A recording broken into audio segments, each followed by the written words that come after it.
One thing that is beyond our control is what the Fed is doing to try to combat inflation. They're going to raise interest rates again in an attempt to get a handle on inflation. And analyst Eddie Gabor tells Fox Business, he doesn't see the Fed cutting them at all this year. This market has to reset to a new normal of higher interest rates for the foreseeable future. I think this is best for the long term. Investors should be able to get paid on cash. The problem is we've been spoiled with low interest rates for so long that it's caused these asset prices to get to levels that are not sustainable. A lot of people that are still taking a lot of risk are measuring valuations based on zero interest rates. We're not going to see that again, in my opinion, probably in my lifetime. So, gentlemen, how is the team at America's Retirement Headquarters shoring up retirement plans so that they can withstand this year's higher interest rates and their effect on the market? Well, I think it really all comes down to perspective. I think, what some might view as a threat, others view as an opportunity. Sure.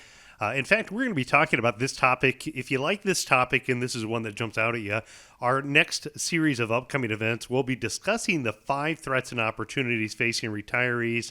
That's on February 15th and on February 16th. We have a lunch and dinner event here locally where we're going to dive deeper into this topic. But when we're looking at it, higher interest rates actually can be advantageous, especially for seniors and retirees.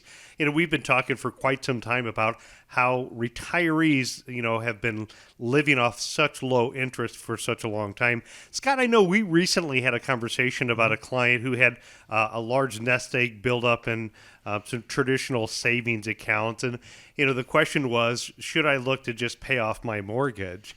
And I would normally say for retirees, one of the key things to being successful in retirement time, being able to lay your head on your pillow at night and sleeping soundly is being debt-free. So generally, I lean towards the concept of being debt-free, but because of the higher interest rates, we had a conversation last week talking about how it might be better off where this investor doesn't necessarily pay off their low-interest mortgage. They have the potential to invest the money and earn higher interest than what their mortgage rate was, and that by definition is a positive net income for their situation. Yeah, they had an established mortgage rate. Their mortgage payment was comfortable with what their income was, and they were coming into some significant money, and it's like, okay, so do I just pay off that mortgage, like you said? And we talked about that, and when after our conversation, I was able to go back to the client and give them some valuable advice on looking at, you don't have to be aggressive in the market to still earn some nice returns. With the interest rates that you're going to earn on cash, you don't necessarily have to be aggressive. And if the tide does change and those rates go down, Eddie was saying that he doesn't anticipate that happening, maybe even in his lifetime, but you still have that option. And, one of the things that we find is, seniors that are in retirement and have maybe been so for a few years, a lot of them don't have mortgages either. I mean, if you don't have a mortgage or don't have that high interest rate loan of any type, now's a really good time to take advantage of the higher interest rates because you're not really affected by the high interest rates on debt that you might have. It's only going to help you on investments. Yeah, this is something to too. If you're an adult and you have your adult parents that you're looking out and helping with, I recently had somebody who'd come in and talked about mom's situation, and Beverly had an old fixed account. That fixed account was paying a 1% interest, and what I had mentioned to them is I said, a year and a half, 2 years ago, 1% was actually a fairly decent rate for Sure. Money that wasn't any market risk with where traditional fixed rates were. We were able to take that old account and we were able to move it to a new 3-year fixed rate.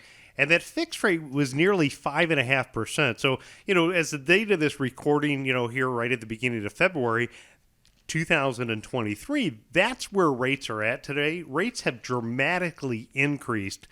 So if you have somebody, either it's yourself or if you oversee mom and dads and their finances, we oftentimes find people that have these old fixed annuities that are sitting around that need to be upgraded into current rates. Here's an example where they went from a 1% fixed rate all the way up to 5.65%. Wow. Now, Scott, another thing that I have been doing is I work a lot with Charles Schwab, and I have a lot of my personal liquid savings invested into their money market account. again, looking here at the beginning of February, if you look at the Schwab money market rates, currently at 4.27%, for liquid money market funds that are available out there. I've had a lot of clients that say, hey, Nolan, my local bank isn't paying me close to that. Whether it's a credit union, a bank, if you have excess savings, think about 1, 2, 3, a 4% additional interest could mean to you. Maybe it's not going to change the world, but what it could do is pay for that cruise, that extra trip that you want to take this year. Maybe it's going to set aside some more money for your gas in your gas tank. Maybe it's going to help offset the higher cost you have for your groceries. That's money that's right available in your pocket, and it's easy to switch. It's not really taking and putting it, say, in something and risk in the market. It's simply learning how to take advantage of higher interest rates. Now, Scott, on the financial side, when we look at it, there's a lot of opportunities, but this is another area where financial overlaps the healthcare side, because absolutely, you were also talking about how higher interest rates can affect a lot of the people that you're talking to. Absolutely. One of the great things about the higher interest rates in the money markets is the HSAs, the health savings accounts. This is an opportunity. If you're not doing so, this is an opportunity to invest some money into maximize your HSA contributions. If you're over 55, you get $1,000 catch up, so you can put in an additional $1,000. But Nolan, if you think about it, there's no downside.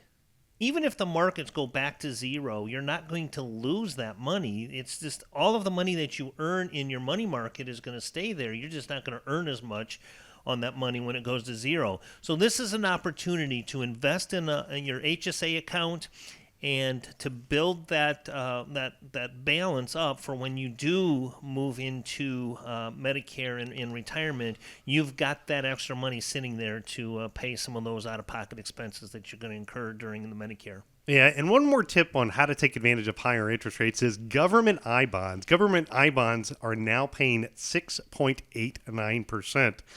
So if you haven't found out how to open up a government I-bond account, or if you haven't considered government I-bonds, these are investments directly from the United States Treasury Department, so backed by the full faith and pledge of the U.S. government. As with any investment, you need to understand your time frames, what the liquidity is, and what the backing power of that is. An investor can take advantage of higher interest rates by investing in many of these fixed income securities, such as bonds, CDs. They offer higher yields when interest rates rise. Additionally, investors can invest in stocks and other securities that are likely to benefit from improved economic conditions created by these higher interest rates. That could be like, banking stocks or retailers or other businesses that are sensitive to interest rates. And finally, investors can take advantage of higher interest rates by investing in things like, certain investments that benefit from paying rental income. There are other attractive investments. And if you want to know more about this topic, again, arhq.com, click on the events and schedule to come out to one of our events where we're talking about the 5 threats and opportunities facing retirees. And we're going to dive even deeper at our upcoming event on how to take advantage of higher interest rates. And better still, you get to have FaceTime with the team at America's Retirement Headquarters, have the questions, the concerns that you may have, and bring those to the table. The radio show, obviously, is a very one-way conversation that we're having here. But obviously, rising interest rates make things like taking out a loan or putting things on a credit card not so favorable. But there are opportunities out there. The guys just outlined a few of them. And to see what's going to work best for you and how it can play into your retirement picture, just schedule a time to speak with them, 419-794-3030. Or, as Nolan said there, if you want to find more information about how to attend one of their upcoming events, just go to arhq.com, click on the events tab.